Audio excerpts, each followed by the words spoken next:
Hoje é terça-feira, dia 1º de junho de 2021. E o tema que estudaremos a nossa lição da Escola Sabatina será a Antiga e a Nova Aliança. O texto que serve como base para o nosso estudo encontra-se em Isaías capítulo 56, versos 6 e 7, que diz assim: aos estrangeiros que se chegam ao Senhor para o servirem e para amarem o nome do Senhor, sendo deste modo servos seus, sim, todos os que guardam o sábado, não o profanando, e abraçam a minha aliança, também os levarei ao meu santo monte e os alegrarei na minha casa de oração. Os seus holocaustos, os seus sacrifícios serão aceitos no meu altar, porque a minha casa será chamada casa de oração para todos os povos. Você está no canal, eu estudo a lição com o pastor Samuel Camilo.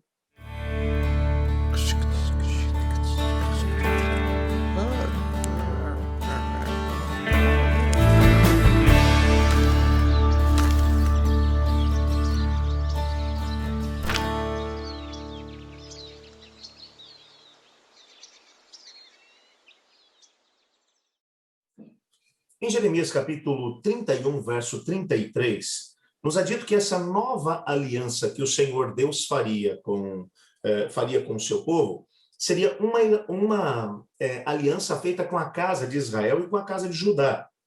Portanto, com Israel no Antigo Testamento. Então, quando você para poder pensar nisso, algumas pessoas se fixam aqui nesse detalhe e dizem: isso aqui não tem nada a ver com a gente agora, como povo, já que nós não somos diretamente descendentes de Israel enquanto nação, não somos israelitas ou judeus, essa promessa, então, não é para a gente. Você precisa compreender que desde que o Senhor Deus estabeleceu uma aliança com o seu povo, ele deixou muito claro que ele não nos escolheu em detrimento dos demais. A porta da graça de Deus sempre esteve aberta para todos aqueles que quiseram.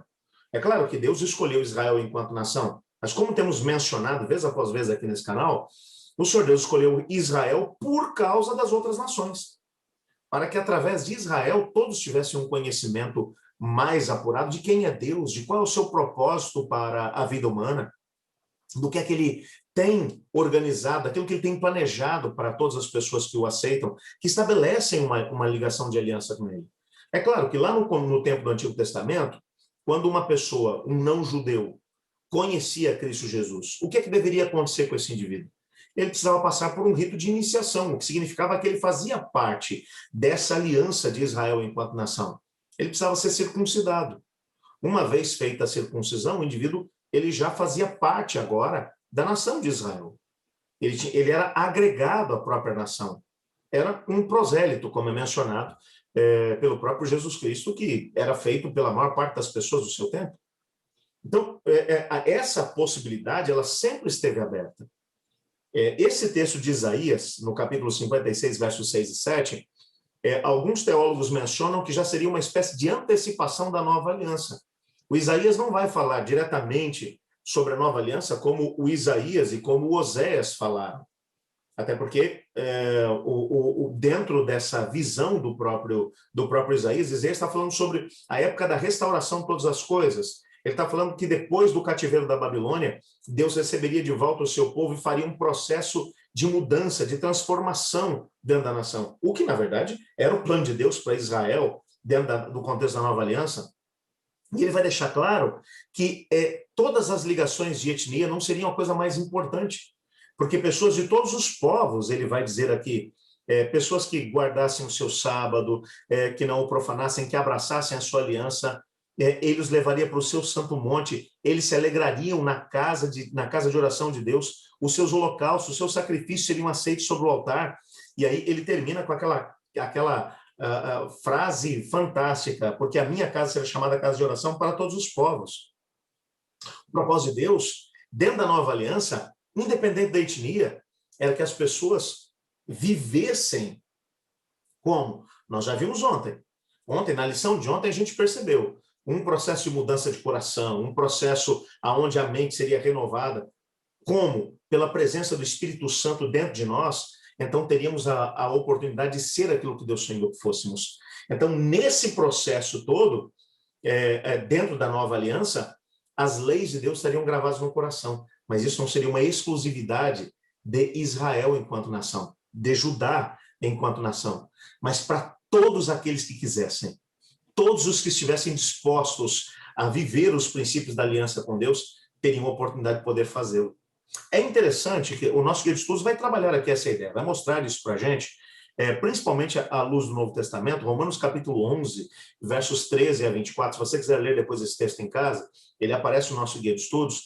Paulo vai mencionar que Deus não interrompeu a sua aliança com Israel, mas aqueles que deixaram seu coração ficar endurecido, esses foram rejeitados.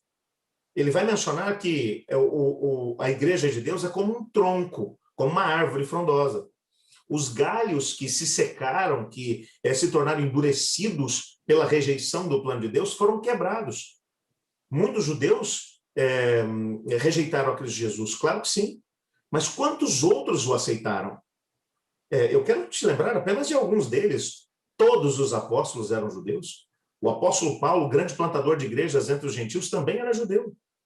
E ele vai dizer que todos aqueles que forem, que aceitarem a promessa de Deus, serão enxertados no tronco. Porque o tronco continua, o tronco é Israel, ele vai dizer. É o Israel espiritual de Deus. Por isso que a carta aos Hebreus vai chamar essa nova aliança de uma aliança superior. É uma aliança que é superior por quê? Porque agora, de maneira clara, escancarada, os valores de etnia não são mais importantes. Nós não podemos negar que todo o legado que recebemos por parte dos judeus, porque deles vieram o Antigo e o Novo Testamento, vieram das mãos deles. O único autor bíblico que não era judeu era Lucas, mas escreveu baseado naquilo que ele ouviu do apóstolo Paulo. A teologia de Paulo está impregnada dentro dos seus escritos. Mas ele é o único não judeu, o único gentio. Todo o restante vem dali. O que nós compreendemos é que essa nova aliança que o Senhor Deus colocou em marcha acabou sendo potencializada principalmente no momento da implantação da igreja. Através da igreja, essas barreiras de etnia foram completamente quebradas. Mas se você parar para poder pensar, no antigo Israel, Israel como nação, um gentio, quando queria fazer parte do povo de Deus, tinha que passar por um rito de iniciação, que era a circuncisão. No contexto agora do Novo Testamento, o rito de iniciação continua. Não mais a circuncisão, mas agora o batismo cristão. Você percebe nitidamente que há uma noção de continuidade aqui. O rito se modificou, porque a circuncisão garantia que o indivíduo seria um judeu, seria um israelita. Mas o batismo, que foi o que Cristo usou para substituir agora a circuncisão, ele garante que você faz parte do reino de Deus, independente da etnia. Que coisa fantástica é a obra de Deus em favor do seu povo. Eu quero pedir ao Senhor Deus para que nos ajude a permanecermos firmes nessa nova aliança com Ele. Olhe comigo. Obrigado, Senhor, porque em Tua palavra entendemos que a Tua nova aliança é, na verdade, uma continuação da aliança anterior. O povo de Israel, bem como Judá, quebrou a Tua aliança. Mas te pedimos que o Teu Espírito se sinta livre para trabalhar no nosso coração e na nossa mente, ajudando-nos a sermos fiéis a Ti. Pois é em nome de Jesus que oramos. Amém. Eu estudo a lição. E você?